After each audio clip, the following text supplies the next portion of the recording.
సందర్భాల్లో ఆత్మలో నింపబడి ఏడుస్తూ ఉంటాడు, మూలుగుతూ ఉంటాడు, ఏడుస్తూ ఉంటాడు. ఈ జాన్ వెస్లీ ఎందుకని?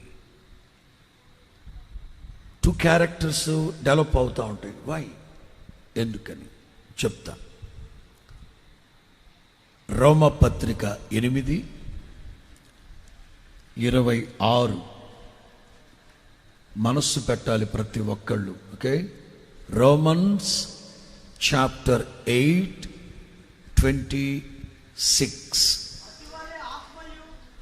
అటువలే ఆత్మయు ఎవరి బలహీనతలు చూసి, ప్రతి ఒక్కరు చెప్పుకోండి, ఎవరి బలహీనతలు చూసి, అటువలే ఆత్మయు నా బలహీనతలను చూచి. అబ్బా అదేంటో, ఎట్లనగా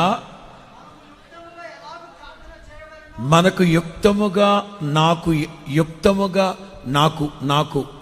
యుక్తముగా ప్రార్థన చేయడం ఎలాగో నాకు తెలియదు గనక